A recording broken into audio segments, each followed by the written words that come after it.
I'm trying to do this video. This is going to be a little bit specific to a Jeep Wrangler TJ, but this is also with an R2.8 Cummins. But this is also not just a video for my build. There's a lot of this is something you need to think about anytime you're getting ready to do a build. Now I'm going to share some points that are specific to TJ, specific to the R2.8 Cummins, but this really isn't a bad video for anybody looking to do an engine swap in any vehicle. And I don't mean replacing an engine. I mean something completely different where there's all kinds of stuff you've got to worry about. And so the first thing you need to ask yourself is why? Why would you take a running or even a non-running vehicle and do this to it? So, but that's something you need to justify. If you want to hear mine, check out a video I made called "I Bought a Jeep for the Fuel Economy." Something a lot of people aren't thinking about when they go do these is the time it takes to get something, all this stuff. Think about your timing. Don't just rush into this. And honestly, I put this in front of cost. A lot of people I've noticed they're not realistic with their costs. So this is why this is something that I bring up, because I hear this all the time. They just think that they're going to be into this for much cheaper than in reality they're going to be. And this is for most swaps. Now this is a much more so of an engine or an issue with something like a crate engine, where the initial cost is pretty high versus a junkyard engine where you can kind of take your time and do everything slow. And this is a vehicle that you don't plan to have on the road for years. But for something that you're actually trying to be practical with, cost is such a big deal. Think about that. It's something people jump into, and some people that talk about the R2 and they're like, yeah, I'll be in there for like 10 grand total, with an engine. And that's really not the case. That's probably not feasible unless you have a lot of fabrication skills and the means, the tools, all that stuff. Figure that out for yourself. And like I said, you need to go through here and run out everything. But I really wouldn't even think about doing something like this unless I got like 20 grand in my pocket that I don't need at all. If it burned, I'd be okay. So just think about that as far as something like this. Now, if you compare the cost to what it would be to a brand new vehicle, again, those are wise, and that's something that you need to take care of yourself, and you need to think about yourself and be realistic with your end product. Your end product, you're halfway. In some respects, you're going to be the engineer, the fabricator, the mechanic, all that stuff. So be ready. Once you do this, you committed. It's your baby. You're not getting your money back. Don't expect it. Don't expect to pay for it through fuel economy. Don't expect it to get it back through any other way. So just don't. You need to have those type of expectations when you get into stuff where you don't have to and be disappointed or happy. I don't care, but that's just something I see a lot of people that aren't they aren't thinking about. Like I said, there's engine cost, there's adapter to your transmission cost, there's cooling cost, there's how much is your transmission cost, whether to repair, rebuild, or to buy a new one, and then what other driveline modifications do you have to make, what kind of brackets for your motor mounts, all that kind of stuff. What does that cost? Like, some people think that you can put one of these R2.8s and it just bolts right in place of where the 4-liter was. That's not true. I mean, it's close to the same area, but those aren't the same mounting brackets or the same mounts. You've got to cut those old ones off and put those new ones in yourself, or hire somebody to do it. And then there's brackets to hold other peripherals that you've got to have. You've got a radiator and other stuff. And again, you've got your radiator cost. You've got, all the cooling package cost, for the cold air intake. You've got your intake piping. You've got turbo piping. You've got to get all your exhaust. All that stuff's got to go all the way around your engine. You're going to have some sensors. You got to think about your gauges, because that's going to affect the type of electrical that you have to do, and the gauges or the sensors that you need. You need to think about what it's going to take to run your fuel system, especially if it's not an R2.8 Cummins. Maybe you need a lift pump. Maybe you need some other pump stuff. Maybe you need some special lines, especially if it's not diesel. Maybe you need high pressure lines. So maybe you need to make your own lines, or do you need to have someone make them? I mean, these can be issues that you've got to really pan out, and it's best to do it before you get into it. Trust me. You also need to think about, and specifically to a lot of your diesel swaps, I think a battery, and a lot of times the battery is going to be bigger than the OEM. So be prepared for that, or it's going to have a little bit of different specifications as far as reserve capacity, or does it even fit in the original location? And then the Jeep case, if you keep your PCM, you won't have room, I don't think, for the proper battery that you need to start this thing. So that's something that I think you need to think about whenever you going through all of this. And again, that's something I don't hear a lot of people talk about is what the keeping the OEM PCM. So maybe I'll talk about that a little more electrical, but I don't want to get off on tangent, but that's kind of what I do.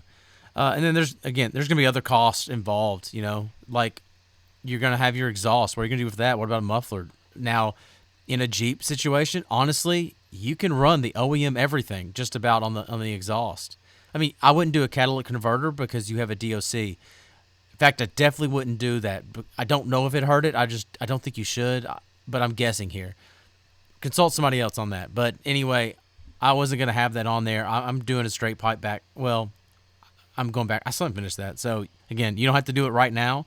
I still haven't figured out my exhaust, and I've had this thing going for like 3 years. Think about other miscellaneous costs. Think about the space, storing this engine, setting up the engine, installing this into a vehicle, removing the old engine. Think about the space you have available in your workspace. And is it heated or AC or whatever? Just think about that stuff because that can stink sometimes. And this whole video, I'm just absolutely pouring sweat all the time. Every bit of dirt sticks to me because I'm just constantly wet and sweat. It's disgusting, I know, but that's what it is. You're going to need a little bit of special type of equipment, but not too bad. You're going to need a little bit of rigging and some engine hoist of some type, whether that be a gantry or some kind of crane or something like that. But you got to have something lifted out. You're not, even if you use a fork truck, which I don't recommend, you need some kind of control for this thing. But again, think about your tools. Think about having a transmission jack, so you can kind of get some angles right with moving or your transmission around and stuff. And installing your transmission to your engine, which in hindsight, I think you should do outside of the vehicle. Not that I really did anything terrible. I just felt like it took me too long to do it that way, and I was a little nervous doing it. So whatever. I think it would save time, but that's up to you. Obviously, you're going to need mechanics tool sets, sockets, wrenches, weird wrenches. In some of these cases, weird external torques and all these other type of stuff that you don't see very often. You're going to be doing some welding, or someone is going to be doing some welding, or else you're not going to get your engine mount brackets on there. You're going to need a way to cut the old brackets off and then clean that area up. So, grinders and stuff like that. Relatively cheap. Still, it's just something to just think about. You got to have it. You don't do that around your gasoline either. That that can start up a big fire. It's probably not going to catch diesel on fire, but it'll probably catch gasoline on fire. So you're going to have that stuff around, and then, well, I'll get into fire in a little bit. But have some flexibility, man. You need to be a little bit lighthearted, and you can have some humor. This is not going to go perfectly, probably, unless you've done this several times and you really know what you're doing, but most of us, we don't.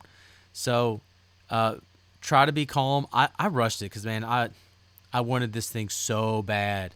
The Jeep wasn't right, it was just killing me. I loved the Jeep, and it just wasn't quite right. I was getting frustrated because it was just, for one, it's getting old. Everything was breaking. Even though it's simple, it's still, you're constantly kind of doing something, which I'm constantly doing something anyway, so I didn't completely get away from that because the Jeep is still old. Make sure you got decent lighting. You don't need to screw something up because you can't see. Nowadays, for $50, you can have an insane setup for your garage for lighting-wise. Just look for some sales.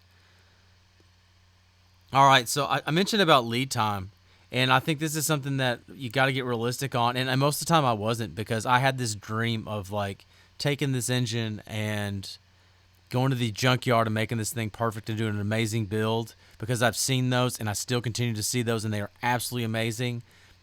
But the time frame did not fit what I needed. Now, in my head, I was thinking a month. I had some parts that didn't come in probably for almost 4 months in some cases on stuff that I ordered.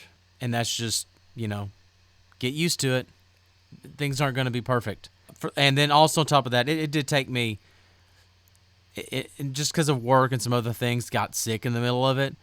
So expect 1 to 3 months if you're using a highly reputable kit. If you're not doing a kit, then it's all up to you and your fabrication skills. And honestly, if you're that good, you don't really need to listen to me that much. Now, I still think you should, but whatever. give me a thumbs up and like for it, I guess, is how I hear people say stuff like that. Think about how long does it take to get your engine in there? How long does it take for your installation kit to arrive? How long is it going to take you to remove your engine and your transmission? How long is it going to take you to inspect your frame and other components and lines and then repair those?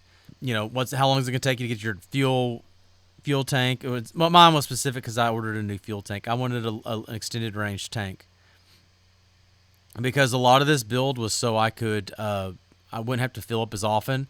So one sure way to do that is to add more fuel capacity. If I was in perfect conditions, I would get about 300 miles the tank, and by the time I pulled this thing out, I think I was getting around 200 miles the tank. So that was really putting a damper on my style there. And I was getting to the point where I was going to start towing my Jeep anywhere significant. Think about if you're going to have your transmission rebuilt, how long is it going to take to get that turned around? And again, what are you going to do about it if that needs to happen, or how long does it take to get your new transmission? Other big thing, don't look. When you get started, don't overlook safety. Make sure you know what you're doing with the lifting and with your rigging. Make sure your rigging is proper. Don't just throw some. Just don't expect some kind of ratchet straps or whatever there to be what's going to hold up your engine when you're going to have shock load and things like that they're not designed for. Don't do something stupid like that and get yourself hurt, especially if you're underneath the darn thing trying to line up your engine to your transmission. It's not worth getting hurt over. So make sure you know how to use your tools. Make sure you're wearing your eye protection. And fire is a big one, especially when you start welding. And I did this myself. I caught a wiring harness on fire. Luckily, it was OEM wiring harness I didn't need, but it's still something stupid that I should have done. I known better, and I just didn't do it right. And again, in electrical safety. So it's make sure you're not going to shock yourself, and to some extent, don't ruin your engine through something stupid. Okay, now let's get into some of the little meat and potatoes into stuff that you're going to need. Now, I get into some of this. I don't know how much I explain in it, but in my video, R2.8 Cummins swap component unboxing, go through there and you can look to see a lot of the stuff that you have to have.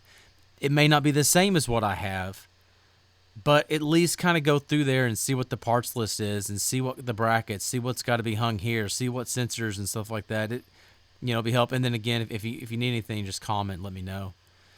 But the main thing that you got to do, you've got to you have to have your transmission and your engine. They've got to go together. I did this with a setup where it's basically like a spacer that has a different set of bolt holes for the engine and the transmission bell housing. And then it has kind of a hub that adapts that to the input shaft on my transmission. And then it has a big starter gear that will, so the starter can engage it. And I'm using my OEM flywheel and I'm using my OEM clutch. In some cases, that's not going to be the same for you. Now, I think the coolest setups and something that in many ways I wish I had, and I don't know if I wish I would have saved, every inch in my opinion counts on a Jeep Wrangler TJ build. Because the drive line and the wheelbase is so short that really, if I knew now, this is something in hindsight I would have done, is I would have checked to see if I got a bell, like a new bell housing that would work for my transmission and go straight to the R2.8 or something like that. But basically, if I could save myself that inch and move my transmission and transfer case up another inch, that matters. And then that way, total, by the time my build was done, I could have given myself an extra 3 inches on the drive shaft length, which would have stunk at the time because I would have needed a new drive shaft. But in the long run for a Jeep TJ, it gives me more lifting options, and it gives me more transmission options, and it gives me some more transfer case options. Not a whole lot of options, but I don't know this for sure, but maybe there might be a chance to even fit a doubler in there if you can get that few inches. I doubt that, but maybe it's possible. I don't really know. I didn't really look that far into it. It would make me more comfortable in doing a 4-speed Atlas versus a 2-speed. I think I can get the 2-speed or the 4-speed Atlas to work, but I might not. I'm not sure. Okay, sorry, tangent. And again, think about your exhaust, which I still haven't done, but whatever. Expect $500 or something in there. Depending on how nice you want it to be. Now, if you want all titanium, okay, go a different route. Think about some of the different adapters you might need for the engine. Generally, you're going to need a clocking ring for the intake. Some people want to go to a mechanical fan.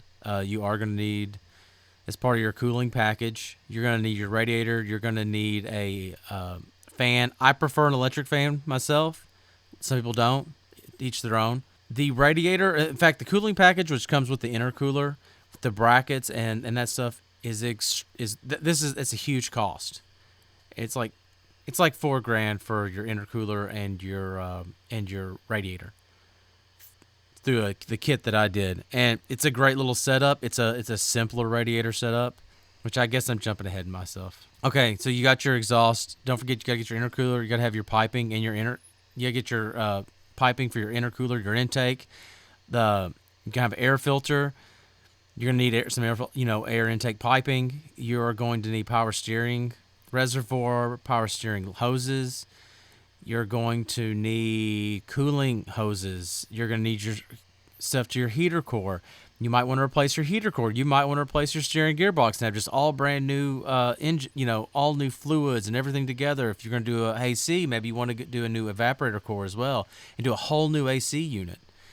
And of course, AC in itself, it's $3,000 off the top because you have to buy a special bracket that's like over $1,000 just to get in the ballpark of having AC. So that's something back in that cost range. Think about what you're going to need for your fuel system. For the most part, you don't need much. You basically need a check valve and you need some hose. That's basically all you need. I think you can get by with 5/16, but I use 3/8. Again, most of this is low pressure hose. I don't think there's any high pressure that you have to deal with. So that's really awesome, honestly. Think about how you're going to how you're going to mount your throttle pedal. Now that's basically for free. But now that being said, you can see how I did it in my video, R2.8 Cummins throttle pedal adjustment, which I think some people are going with some custom builds. So this title probably misled them, and I apologize for that, but I didn't even have a clue somebody was doing that. But anyway, I just meant I was adjusting it ergonomically. So whatever. Make sure your gearing's good for this application. Okay, engine cooling. You're going to have the hoses for your heater core, your radiator. You got to have a radiator.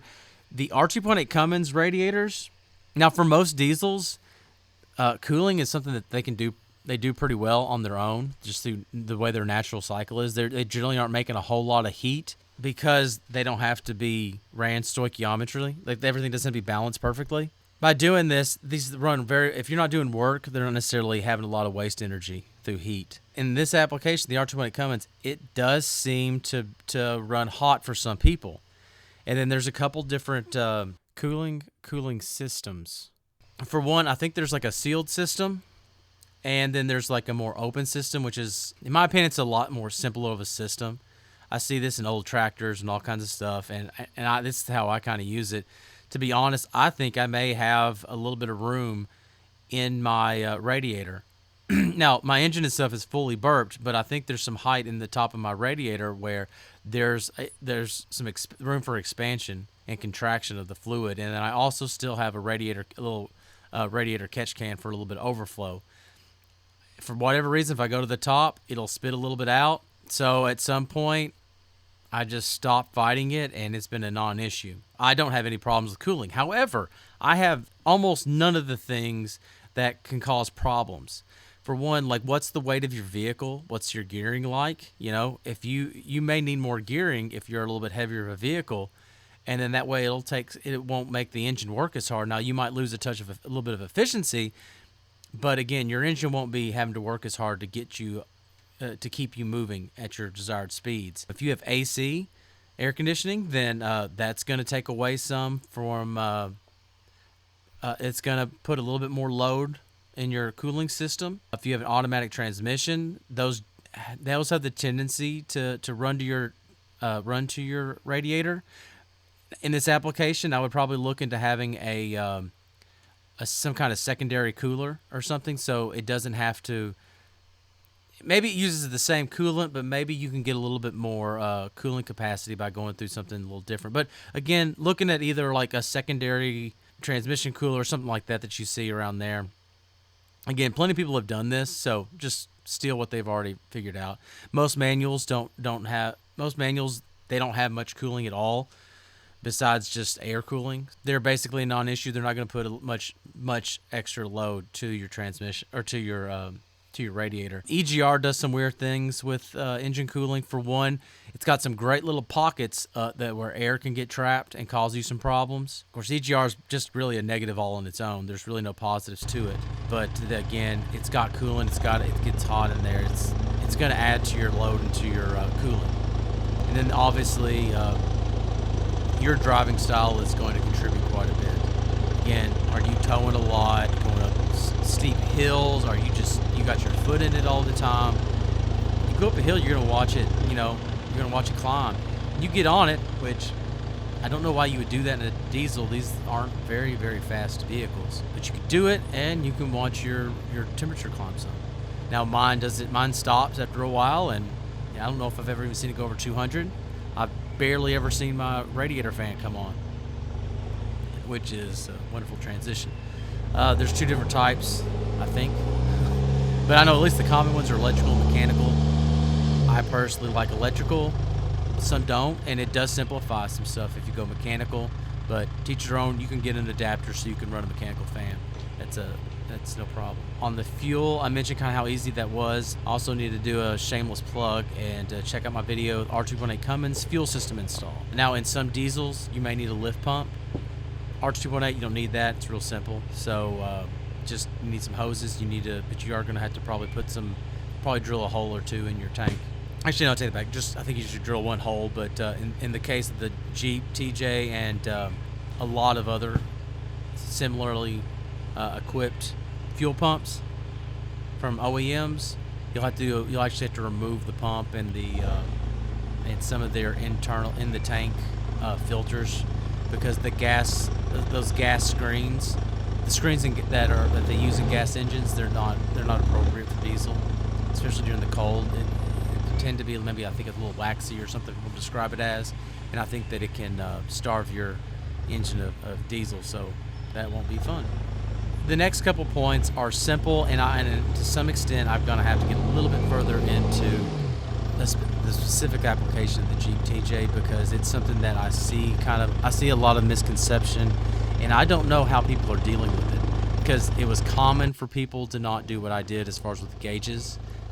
Now, first off, let me go with the electrical, and this is kind of in touch with the gauges. The electrical is pretty simple on this thing. You only need a couple wires to get this thing to run. Then it gives you the other wires are there, so you can have a signal for a tachometer, and then also I think there's some wires for your fan, if you go electrical fan, that is. And then there's some different LED type things that you can hook up so you can do your wait to start, have a cool thing. Now I just use the Murphy gauge, but teach their own. Here's what I'm getting specific on the Jeep TJ, because I don't see people saying this ever. And this has already been a problem for me. In 2.5 years or something like that, I had my battery that met all the Cummins specifications that I had at the time failed.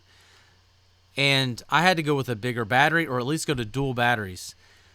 I don't think, and I could be wrong, I absolutely could be wrong, but I don't think that if you were running the OEM PCM in the Jeep, I think it really will hamper the room that you need to properly start the R2.8 Cummins. I think that's something to think about.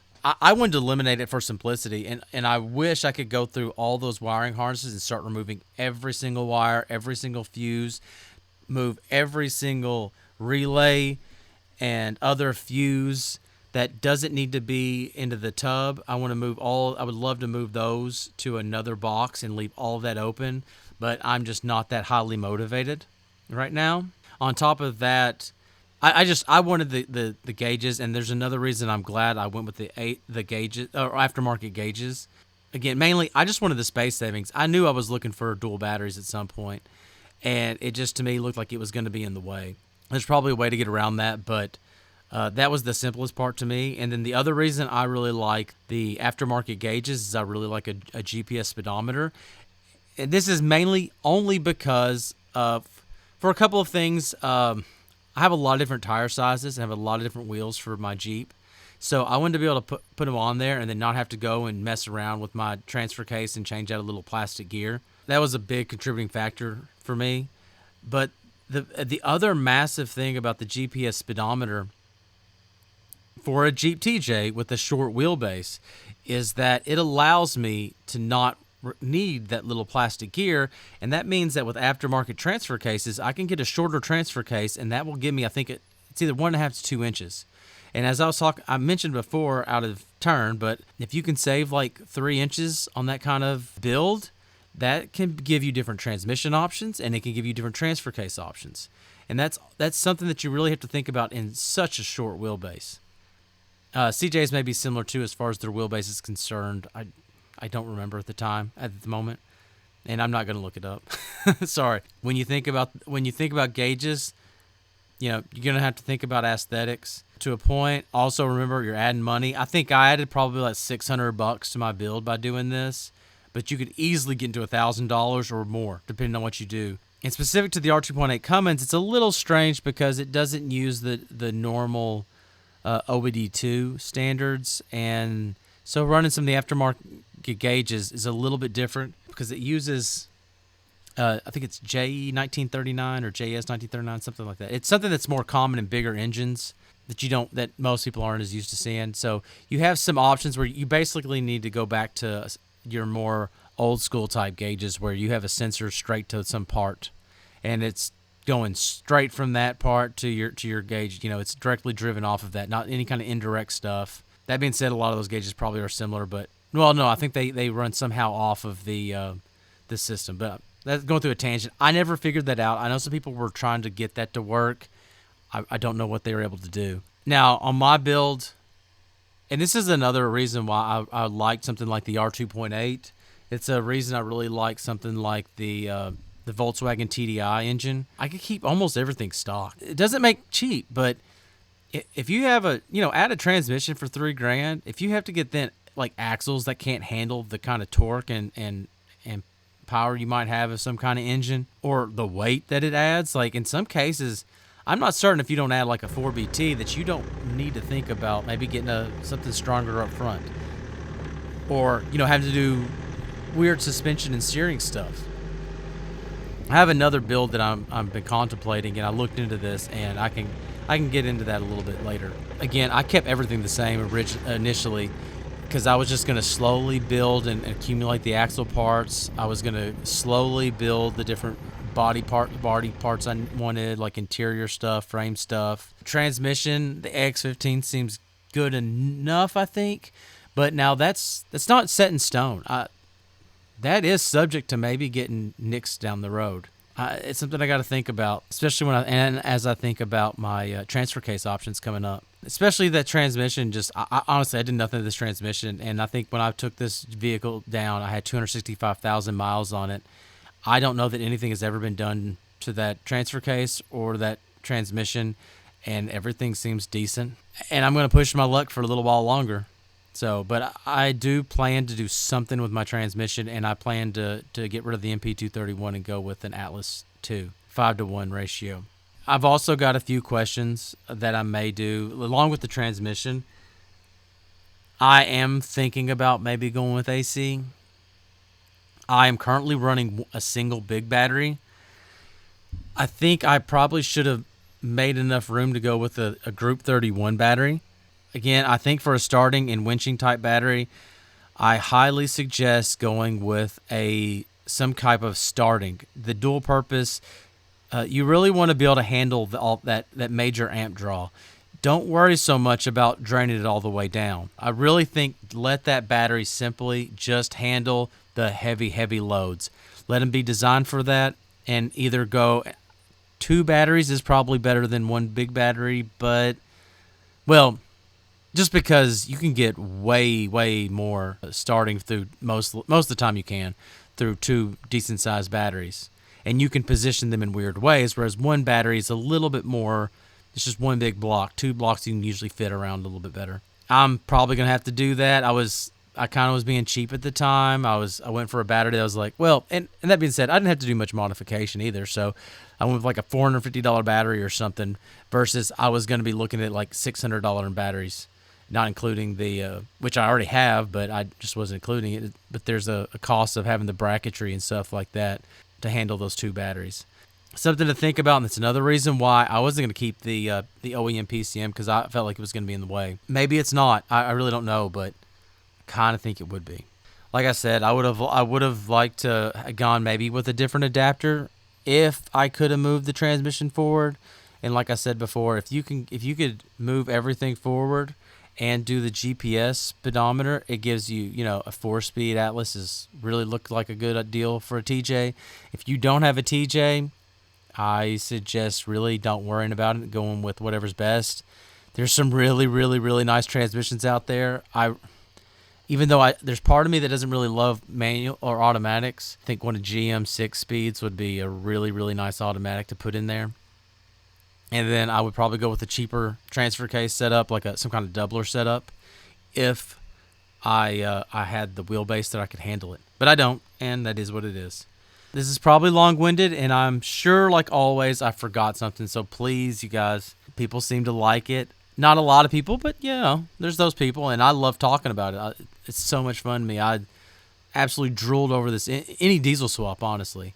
I'm not a big gas engine guy, but whatever. I just don't, whatever. I'll get in but all right. Thanks, you guys. See you on another video.